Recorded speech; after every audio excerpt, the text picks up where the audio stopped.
Have you ever witnessed a moment so pure, so unexpected, that it changes everything you thought you knew about greatness? This isn't just another story about Muhammad Ali, the boxer. This is about Muhammad Ali, the man, and a chance encounter that would change two lives forever. Chicago, January 1975. The coldest winter in decades had the city in its grip. In a dilapidated apartment building on the south side, 9-year-old Amara Johnson hugged herself tightly, trying to preserve what little warmth her thin sweater provided. The heating had been out for 3 days, and her mother, working 2 jobs, wouldn't be home until late evening. Hunger gnawed at Amara's stomach. The refrigerator stood empty except for a half-empty jar of mayonnaise and some expired condiments. She hadn't eaten since the free lunch at school the day before. Her mother's paycheck was still 2 days away. Desperation makes children resourceful. Amara had heard rumors that Muhammad Ali, who had recently reclaimed his heavyweight title from George Foreman in the historic Rumble in the Jungle, was staying at a hotel just 15 blocks from her neighborhood. He was in Chicago for a charity event, the newspapers said. With childlike faith and desperate courage, Amara penned a simple note on torn notebook paper. "Dear Mr. Ali, my name is Amara. We don't have food at home. Could you please bring me some milk? I live at 4352 South Calumet Avenue, apartment 3B. Thank you." She folded the paper carefully and set out into the bitter cold, walking the 15 blocks to the luxurious Drake Hotel. The doorman tried to shoo her away, but Amara was determined. "I have a letter for Muhammad Ali," she insisted, her small voice somehow carrying authority beyond her years. "Kid, everyone has a letter for Muhammad Ali," the doorman scoffed. "Please," Amara said, her eyes filling with tears. "It's important." Something in her expression made the doorman pause. He sighed, taking the folded paper. "I'll see what I can do, but no promises." Amara nodded gratefully and began the long walk home through streets dusted with fresh snow, her stomach still empty, but her heart somehow lighter. Back at the hotel, the note passed from the doorman to a bellhop, from the bellhop to a security guard, and finally to Ali's personal assistant, who placed it on a stack of fan mail that had accumulated during the champion's stay. By some miracle, or perhaps by fate, Ali happened to notice the crudely folded paper as he was preparing for a press conference. Something about it stood out among the professional-looking envelopes and glossy photographs awaiting his signature. He unfolded Amara's note and read it once, then twice. The simplicity of the request struck him. Not an autograph, not a photo, just milk. "Where's this address?" he asked his assistant. "South Side, boss." "In pretty rough neighborhood," Ali nodded thoughtfully. "Cancel my dinner plans tonight." "But, sir, the mayor is expecting you at—" "The mayor has plenty of milk," Ali interrupted. "Tell him something came up." That evening, as darkness settled over Chicago and temperatures plummeted further, a sleek black limousine pulled up outside Amara's building. The neighborhood kids gathered around, pressing their faces against the windows as Muhammad Ali himself emerged, carrying not just a gallon of milk, but several grocery bags. Amara was doing homework by candlelight when the knock came at the door. She approached cautiously. Her mother had warned her about opening the door for strangers. "Who is it?" she called. "The greatest," came the reply, in that unmistakable voice she'd heard on TV. When she opened the door, Amara's eyes widened to perfect circles. There stood Muhammad Ali, larger than life, grocery bags in his massive hands. "I got your note, little sister," he said gently. "I brought your milk, and a few other things you might need." Amara stood frozen, unable to speak, unable to move. Ali smiled. "Can I come in?" "These bags are heavy, even for the heavyweight champion of the world. If this story has already made you feel something, however small, don't leave without giving back." Comment and tell me where you're watching this video from, and subscribe to the channel. As Ali set the groceries on the small kitchen counter, he took in the apartment, the peeling wallpaper, the single mattress on the floor, the textbooks carefully covered with paper bags to protect them. Despite the poverty, there was pride here. Everything was meticulously clean, and Amara's school certificates were proudly displayed on the wall. "You live here with your mama?" Ali asked, unpacking bread, eggs, fruits, vegetables, and yes, milk. Amara nodded, finally finding her voice. "She works a lot. She's trying really hard." "I can see that," Ali said, noting the worn nursing textbooks on the small table. "Oh, she's studying? She wants to be a nurse," Amara explained. "But it's hard. She cleans offices at night and works at the laundromat during the day." Ali continued unpacking the groceries, his expression thoughtful. "And what about you? What do you want to be?" Amara straightened her shoulders. "A doctor. I'm going to take care of people who can't afford it." Ali paused, a box of cereal in his hands. "That's a mighty big dream. My mum says dreams don't cost nothing. They're the one thing poor folks can have plenty of." Ali's face broke into a wide smile. "Your mama sounds like a wise woman, and she's right." As they put away the groceries together, neither could have predicted how this simple exchange, milk for a hungry child, would grow into something far greater than either imagined. The following morning, Muhammad Ali's visit to Amara's apartment was front-page news. A neighbor had recognized the champ and called the local paper. The headline read, "Champion's Heart, Ali delivers groceries to Southside family." The phone in Ali's hotel room rang incessantly. His publicist was ecstatic. This was the kind of publicity you couldn't buy. Charitable organizations wanted to partner with him. Politicians wanted photo opportunities. Everyone wanted a piece of the heartwarming story, but Ali wasn't interested in publicity. Something about Amara had touched him deeply, her dignity in poverty, her ambitious dreams despite her circumstances, the way she spoke about her mother with such pride. "Get me the mother's work number," he told his assistant, "the laundromat." An hour later, Ali was speaking with Denise Johnson, Amara's mother. "Mrs. Johnson, I hope I'm not disturbing you at work." "This is Muhammad Ali." There was a long pause. "Is Amara okay?" Concern colored every syllable. "She's fine, ma'am. I just wanted to talk to you about her, about both of you. Mr. Ali, I appreciate the groceries, more than you know, but we don't need charity. I'm working hard to—" "This isn't about charity," Ali interrupted gently. "This is about opportunity. Your daughter told me you're studying to become a nurse." "Trying to," Denise admitted. "One class at a time is all I can afford. What if you could go full-time? What if Amara could focus on being a child instead of worrying about whether there's food in the refrigerator?" Another long pause. "I don't understand." "I'm starting a foundation," Ali explained, though the idea had only formed fully as he spoke the words, "to help hard-working families like yours, education scholarships, living stipends, mentorship programs. I'd like you and Amara to be the first recipients." "Why us?" Denise asked, her voice thick with emotion. "There are thousands of families struggling in Chicago." "Because your daughter walked 15 blocks in freezing weather to ask for milk," Ali replied simply. "Not toys, not money, milk, and because she told me she wants to be a doctor for people who can't afford care." The world needs more Amaras and more Denises. 2 weeks later, the Muhammad Ali Educational Foundation was officially established.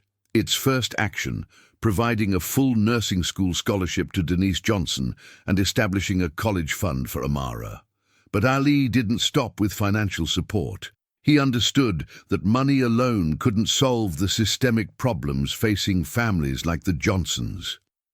On a crisp February morning, Ali arrived at Amara's school unannounced. The principal nearly fainted when the heavyweight champion of the world walked into his office, requesting to speak at a special assembly. The gymnasium filled quickly with wide-eyed children who couldn't believe the legend standing before them. "I'm not here to talk about boxing," Ali began, his voice filling the space. "I'm here to talk about something far more important, your minds." He paced the stage, making eye contact with the children. "No, they might tell you that because you come from the South Side. You can't dream big. They might tell you that your circumstances define your future. They're wrong." His voice grew more passionate. "I was born in Louisville, Kentucky. People told me I couldn't be the greatest. They were wrong. Your classmate Amara told me she's going to be a doctor. Anyone who says she can't is wrong." Ali pointed to different children in the audience. "Future doctor, future lawyer, future teacher, future president. The greatest power in the universe is right here." He tapped his temple. "Your mind, no one can limit it but you." The assembly concluded with Ali announcing a new program, weekly mentorship sessions at the school, bringing in professionals from various fields to show the children what was possible. As the children filed out, buzzing with excitement, Amara approached Ali shyly. "Thank you," she said. "Not just for the milk." Ali knelt down to her level. "You know what's greater than any championship belt? Seeing a child believe in themselves. You did that for me, Amara. You reminded me why God made me famous in the first place." Neither knew it then, but their connection was just beginning to transform from a chance encounter into a lifelong bond that would impact not just their lives, but countless others. Summer 1976. Amara sat in the front row at her mother's nursing school graduation. Beside her was Muhammad Ali, applauding loudly as Denise Johnson, graduating at the top of her class, received her diploma. In the year and a half since Ali had shown up with groceries, the Ali Educational Foundation had grown exponentially. What began with one family now supported 50 across Chicago's most underserved neighborhoods. The mentorship program had expanded to 5 schools. Ali had leveraged his fame and connections to create something truly meaningful, opportunity for those society had forgotten. But the most remarkable transformation was in the Johnson family. Denise, now a registered nurse, had secured a position at Cook County Hospital. They had moved to a modest but comfortable apartment, and Amara, now 11, was flourishing academically, her dreams of becoming a doctor no longer seeming like an impossible fantasy. After the graduation ceremony, Ali hosted a small celebration at his hotel. As Denise chatted with other foundation recipients, Ali took Amara aside. "I have something for you," he said, handing her a small box. Inside was a delicate silver charm bracelet. A single charm dangled from it, a tiny milk bottle. "To remind you how this all started," Ali explained, "with courage and a simple request." Amara's eyes filled with tears as she slipped the bracelet onto her wrist. "I'll wear it forever. There's more," Ali continued. "I'm fighting Ken Norton next month in New York. I want you and your mother to be there." Amara gasped. "Really? At Madison Square Garden?" Ali nodded. "Ringside. And after the fight, no matter what happens, I want you to come into the ring with me." "But why? I'm nobody special." Ali shook his head firmly. "You're everything special, Amara. You're the future. And I want the world to know your story." September 28, 1976. Madison Square Garden was packed to capacity for the third fight between Muhammad Ali and Ken Norton. The crowd roared as Ali entered the arena, but few noticed the small girl walking behind him, wearing a silver bracelet with a milk bottle charm. The fight was brutal. 15 grueling rounds that tested even Ali's legendary endurance and heart. When the final bell rang, Ali was declared the winner by a narrow decision. As the ring filled with reporters and boxing officials, Ali motioned for Amara to join him. Confused cameramen and journalists made way as the little girl climbed through the ropes.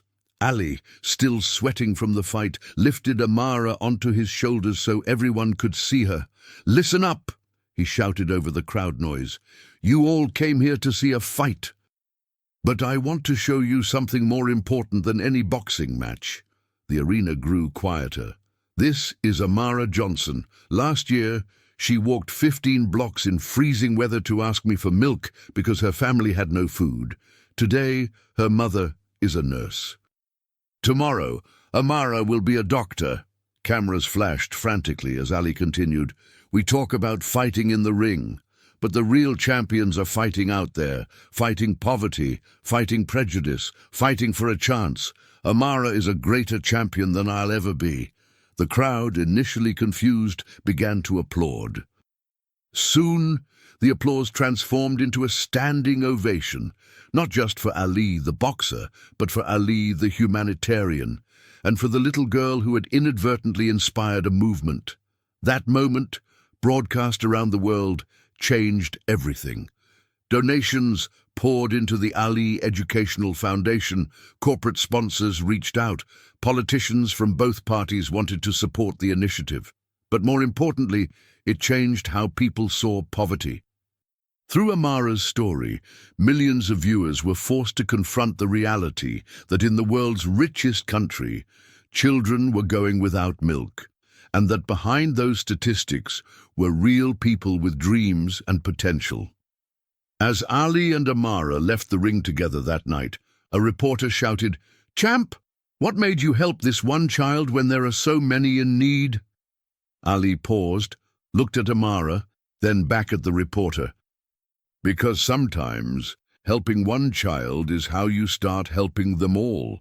Chicago, 1995.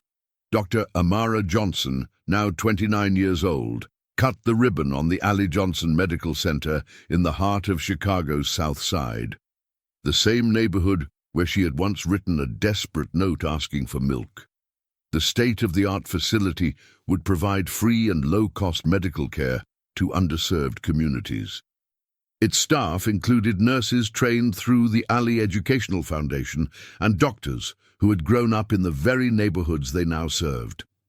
In the front row at the opening ceremony sat Muhammad Ali, his body now showing the early signs of Parkinson's disease, but his eyes still bright with the same fire that had made him a champion.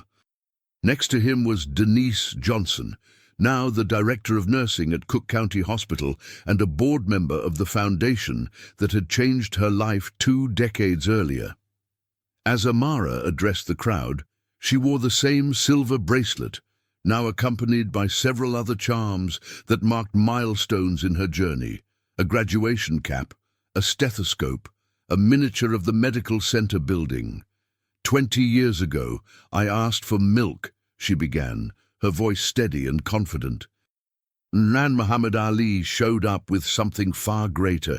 He showed up with belief in a little girl's dreams, belief in a struggling mother's potential, belief that circumstances don't have to define destiny. She gestured to the modern building behind her.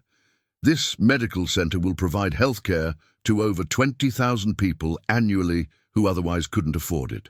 But more importantly, it will provide hope. Every child who walks through these doors will see doctors and nurses who look like them, who come from neighborhoods like theirs, who prove that dreams don't have to die in poverty." Amara turned to Ali, who was struggling to stand. She rushed to help him to the podium. Though his voice was now slurred by his illness, Ali's words carried the same power they always had. "Sometimes the greatest gift isn't what you give, but what you inspire others to become." He reached into his pocket and pulled out a small object, a pint-sized carton of milk. The crowd laughed gently as he handed it to Amara. "You asked for milk," he said, the words coming slowly but clearly. "But you gave me something far greater. You gave me purpose beyond the ring." Tears streamed down Amara's face as she accepted the milk carton. "And you gave me a future I never thought possible." The Ali Johnson Medical Center became a model for community healthcare nationwide. The Ali Educational Foundation eventually supported over 10,000 students through college and professional training. But perhaps its greatest achievement was changing the narrative around poverty, showing that with the right support, talent and potential could flourish anywhere. Years later, when Muhammad Ali passed away in 2016, Dr. Amara Johnson stood at his funeral, still wearing the bracelet that had begun with a milk bottle charm. She had added one final charm, a pair of boxing gloves. In her eulogy, she spoke words that resonated around the world. Muhammad Ali could have given me milk and walked away a hero. But true heroism isn't a moment, it's a lifetime commitment to fighting for what matters. He taught me that the greatest victory isn't winning a boxing match, but changing a life.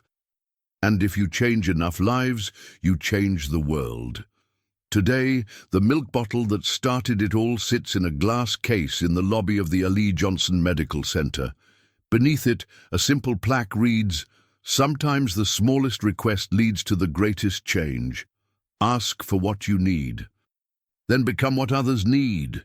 And every day, children from the South Side press their faces against the glass, reading about the girl who asked for milk and the champion who showed up with something far greater, a chance to become champions themselves, not in the ring, but in life. If you made it this far and felt every word, don't leave without subscribing. I tell these stories with my heart in my hand, to reach people like you, who feel, who get emotional, who truly live.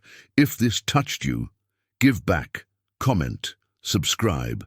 Come be part of this family with me until the next video.